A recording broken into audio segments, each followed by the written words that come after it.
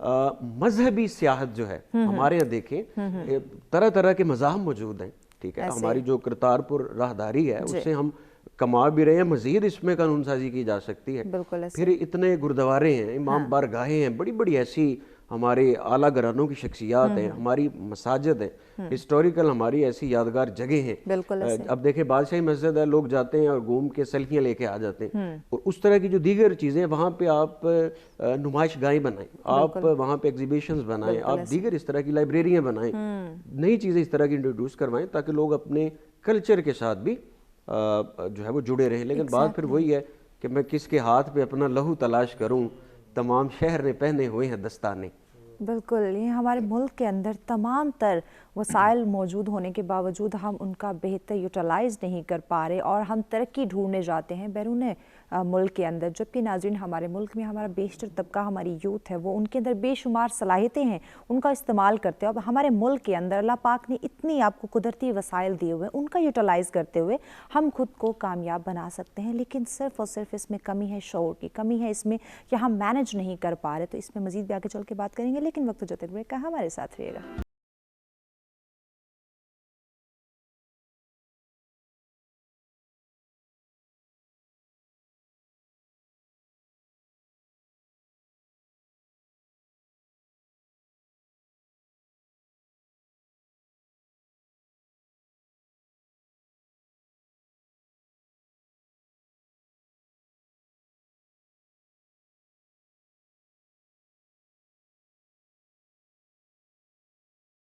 ایک دفعہ پھر سے آپ تمام دیکھنے والوں کو کہیں گے خوش آمدید. ہمارا آج کا موضوع جس پہ ان ڈیٹیل گفتگو کا سلسلہ جاری ہے کہ اقتصادی حالت اور معاشی حالت کو بدلنے میں حکومتی کردار، اس کے ساتھ ساتھ ہماری کیا ذمہ داری ہے، اس پہ بھی بات کی جا رہی ہے. شیر صاحب، آخری چونکہ سیگمنٹ ہے، ٹائم شارٹ ہے، تو آپ سے جاننا چاہیں کہ کس طرح سے اپنی ذمہ داری کو سمجھیں، اپنی صلاحیتوں کو سمجھیں، ایک توازن برقرار رکھیں تاکہ اس بگاڑ سے ہم نکلیں، صرف حکومتی سطح پر نہیں، انڈیویجولی بھی ذمہ داریوں کو سمجھیں.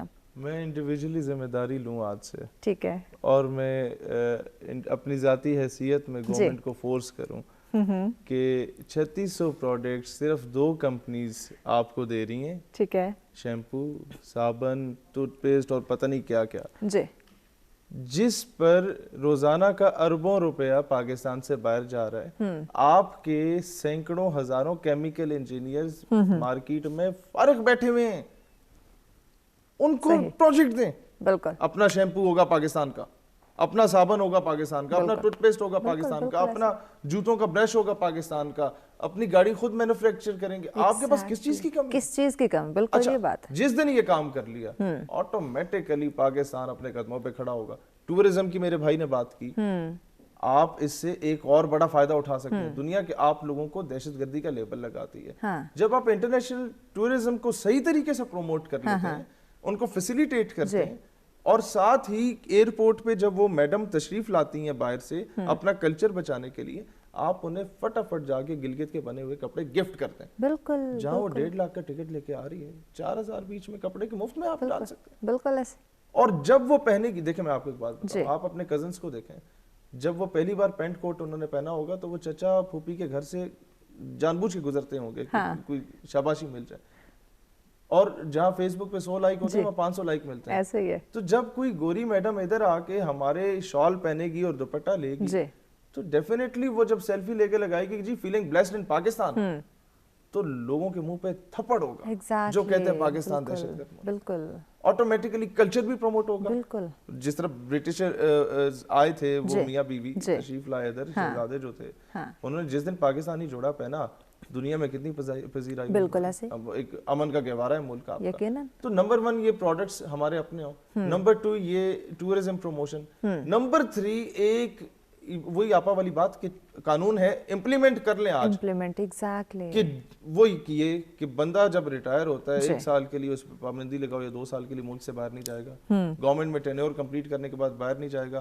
اس کے موبائل فونز لیں، اس کے بیگم صاحبہ کے موبائل فونز لیں، اس کے بچوں کے موبائل فونز لیں، بینک اکاؤنٹس دیکھیں، اس کے فرنٹ مین کے بینک اکاؤنٹس دیکھیں کہ بھائی جو 20 کروڑ کا آپ نے ٹھیکہ لیا 6 کلومیٹر کی سڑک بنانے کے لیے، اس پہ 2 کروڑ خرچ ہوئے، باقی کا 18 کروڑ کدھر ہے؟ کہاں گیا؟ وہ جو آڑتی والی بات کر رہے ہیں نا، یہ آڑتی ادھر بھی بیٹھے ہوئے ہیں، جو 3rd پرسن بیٹھا ہوا ہے نا، وہ ٹھیکیداری کے پیسے کھانے والا. کتنا وزیر صاحب کی جیب میں جاتا ہے, کتنا سیکرٹری صاحب کی جیب میں جاتا ہے, کتنا ٹھیکیدار, کتنا فرنٹ مین, کتنا ڈیل کرانے والے کے.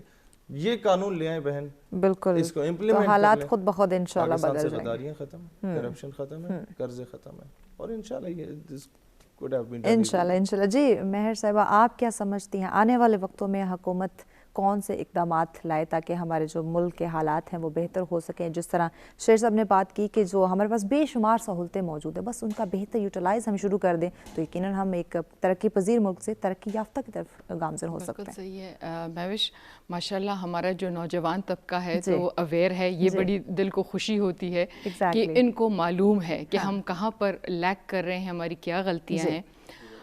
اس سلسلے میں یہی ہے کہ دیکھیں ہمارے ملک میں ایک بدقسمتی ہماری یہ ہے کہ ہم لوگوں کو استثناء بڑے حاصل ہیں. ہمارے جج کو استثناء ہے, ہمارے جنرل کو استثناء ہے, ہمارے پریزیڈنٹ کو ہے.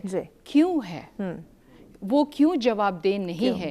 اگر ایک چھوٹا بندہ جو اتنی مشکل سے اپنے لیے روٹی روزی کا بندوبست کرتا ہے, اس سے پوچھ گچھ ہوتی ہے, اس کا بینک بیلنس چیک ہوتا ہے, تو کیوں جن کو اتنے بڑے عہدے ہیں, یعنی جس کو جتنا بڑا عہدہ ہے وہ اتنا ہی بڑا ذمہ دار ہے, اس کو استثناء کیوں ہے؟ یہ جو ہمارے یہاں سے پیسہ جا رہا ہے سوئٹزرلینڈ میں اور یو کے میں اور وہاں پر پڑے ہوئے ہیں, تو یہ تو ہم لوگوں کا پیسہ تھا, ان کے پاس کہاں سے آیا؟ جب تک رول آف لا نہیں ہوگا, چھوٹے بڑے کے لیے ایک قانون لاگو نہیں ہوگا, ہم آگے نہیں بڑھ سکتے. تو ہماری بدقسمتی یہ ہے کیونکہ اتنے بڑے بڑے مگرمچھ ہیں کہ ان کو اتنی آسانی سے ہم پیچھے ابھی نہیں کر سکتے, لیکن اگر ہم ول رکھیں گے تو انشاءاللہ یہ کر پائیں گے. انشاءاللہ. جی رانا غضنفر صاحب, آج کی گفتگو کو مد نظر رکھتے ہوئے آپ کیا کہنا چاہیں گے کہ تعلیم کے ذریعے کس طرح سے شعور بیدار کیا جائے تاکہ جو ہمیں جن پرابلم کا سامنا ہے, جس طرح بگاڑ کی طرف جا رہے ہیں, چیک اینڈ بیلنس چیزوں کے اندر نہیں ہے, اس کو سمجھ سکیں؟ اس میں میم جس طرح میں نے پہلے بھی بات کی, ابھی باقی دوست بھی بات کر رہے ہیں کہ سلیبس میں تمام افادیت والی چیزوں کا ذکر کیا جائے, ان پہ زور دیا جائے. بالکل ایسے باقاعدہ ان کی کانفرنس بیس یا اس طرح لیکچر بیس بچوں کو موٹیویٹ کیا جائے. صحیح. اب جس طرح ہمارے ہاں پنج آب تو ہم ہیں, لیکن ریور سپورٹس یا اس طرح کا کوئی ایسا ایونٹ نہیں ہے جس سے ہم پیسے کما سکیں. صحیح. پانی ہمارے ہاں وافر مقدار میں موجود ہے, جنگلات ہمارے ہاں وافر مقدار میں موجود ہے, لیکن ہمارے اپنے لوگوں کو اویئرنیس نہیں ہے. تو یہ سلیبس میں یہ چیزیں ساری شامل کی جا سکتی ہیں. پھر دوسرا, جس طرح بھی میں نے مذہبی سیاحت کی بات کی, تو اس پہ بہت زیادہ فوکس کرنے کی ضرورت ہے اور اس طبقے کو آگے آنے کی ضرورت ہے, چونکہ ہمارے یہاں یہ سمجھ لیا گیا کہ ملا کو جو ہے ہند میں سجدے کی اجازت, ناداں یہ سمجھتا ہے کہ اسلام ہے آزاد. تو بہت ساری ایسی چیزیں, اصل میں یہ جو کانسیپٹ تھا تو یہ لیڈر یہ لوگ تھے جو دیگر چیزوں میں مصروف ہیں. پھر اس کے ساتھ ساتھ جس طرح تعلیم اور کلچر کا تعلق ہے, اسی طرح عوام اور لیڈرشپ کا بھی تعلق ہے, دونوں کا درست ہونا ضروری ہے. جس طرح اگر آپ دیکھیں, شہیر بھائی نے بات بھی کی کہ جرمنی کی جو پہلی جنگ عظیم میں جو حالت تھی, اور پھر انہوں نے 1990s میں جب اپنے حالات بدلے اور دیوار برلن جب گری ہے, اگر وہ گر سکتی ہے جو دوسروں کے آگے کشکول پھیلاتے تھے, تو ہمارے بھی حالات ٹھیک ہو سکتے ہیں. اس کے لیے لیڈرشپ کا اگر میں اس طرح کر دوں کہ اب تو کچھ اور ہی اندھیرا ہے, یہ میری رات کا سویرا ہے, رہزنوں سے تو باغ نکلا تھا, اب مجھے رہبروں نے گھیرا ہے, قافلہ کس کی پیروی میں چلے, کون سب سے بڑا لٹیرا ہے, سر پہ راہی کے سر براہی نے کیا صفائی کا ہاتھ پھیرا ہے.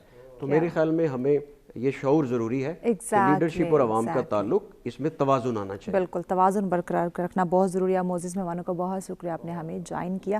اور یقیناً ناظرین, چیک اینڈ بیلنس ہونا, بہتر مینجمنٹ ہونا, توازن برقرار رکھنے کی ضرورت ہے تمام معاملات زندگی کے اندر, تو یقیناً ہم ترقی کی راہ پہ گامزن ہو سکتے ہیں. خوش رہیں, خوشیاں بانٹیں, اور اسی کے ساتھ مجھے دیجیے اجازت. اللہ نگہبان.